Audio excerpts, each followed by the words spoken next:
Hi everyone. So I'm at a local pond and you wouldn't believe it, but the sun has been shining. Now it's looking pretty cloudy up there, but there has been beautiful blue sky. Let's see if I can capture some. Yes. There you go. There's my proof. The sun has come out. It feels like it's been raining for days and days and days. And so I decided to come out and get a lunchtime break and go for a walk. And you know what? It feels so good just to be outside and be connected with nature, get a walk, feel the sun on my skin, feel the fresh air, fresh breeze.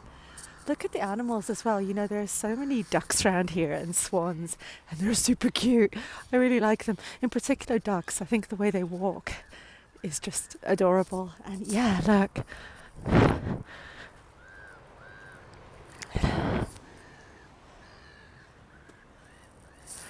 It is so peaceful.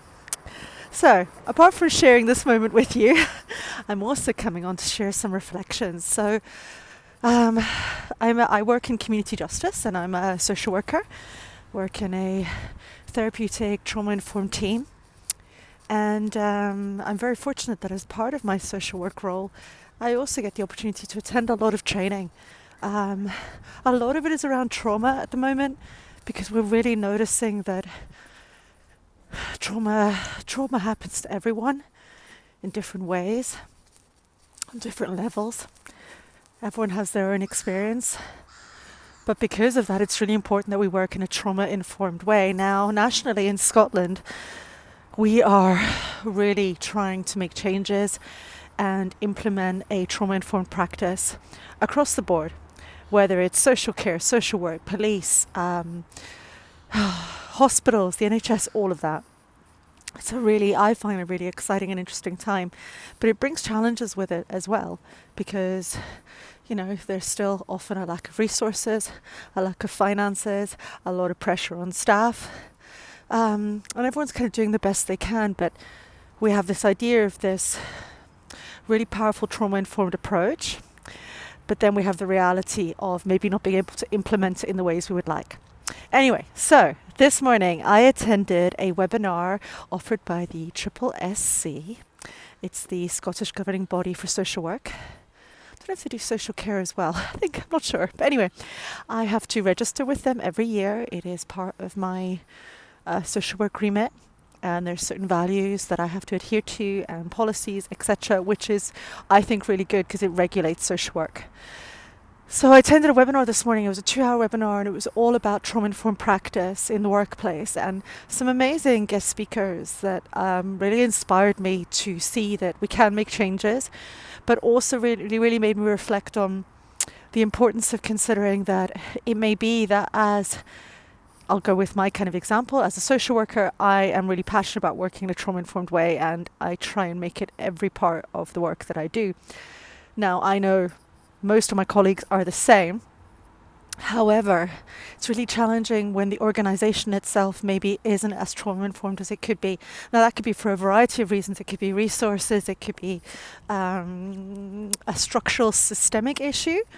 Now, Edinburgh certainly is at the forefront and really tries to be at the forefront of trauma-informed practice. So I'm really fortunate that I am with Edinburgh. But what I will say is that this webinar really got me thinking and reflecting on trauma-informed practice. So it covered lots of things. It covered the importance of working with our clients in a trauma-informed way, which means offering choices, working collaboratively, recognizing their needs, and trying to be as flexible as we can, as inclusive as we can, as empowering as we can. That information is power, that knowledge is power, that we need to work in an interagency way. And we all need to kind of work together to offer our clients the best support that we can. That we need to recognize that at times what we might think is someone disassociating, disengaging, kind of repeating really unhelpful behavior patterns over and over again is actually a trauma response. So really looking at things through a trauma-informed lens. Now, a lot of this stuff I know, but it's really helpful to hear it again and also hear being explained by some amazing professionals in this field. And the other side of it, of course, is a social worker I can speak for myself as a social worker. It's really important, and in fact, everyone that works in the social care, social work, police, or any job working with people, particularly people that have experienced trauma, that we make sure we take care of ourselves. So vicarious trauma is a very real thing, that secondary trauma that we experience. So making sure that we ourselves access training if we need it, we access supervision, we speak to our colleagues, we reflect, we do all these things that we need to take care of ourselves and also support our colleagues in that process.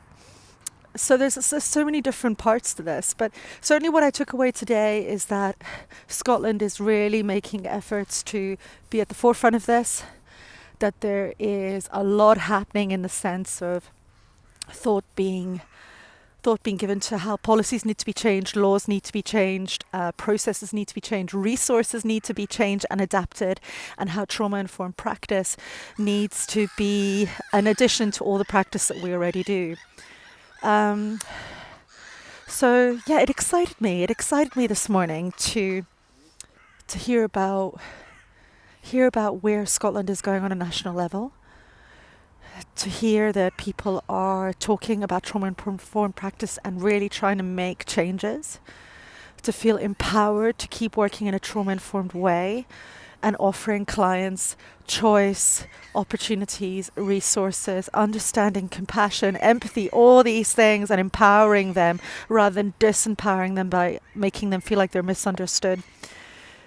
And I guess it made me really reflect on, I do my work in social work, but also COA, of course, as well. And it's about meeting the person where they are and going from there. And being authentic and being genuine and building that relationship, being consistent, being reliable, all these things that are really important. So yeah, anyway, I just thought I'd share that. It was a really exciting webinar. I'm very grateful that I could attend. I'm also very grateful that I get to go for a walk now. And I don't know if you can hear these birds, but they're all going a bit crazy. I don't know what's going on. Very excited. So yeah, anyway, that is my message. I'm going to leave you and continue my walk. Have a beautiful day, whatever you're doing, and take care.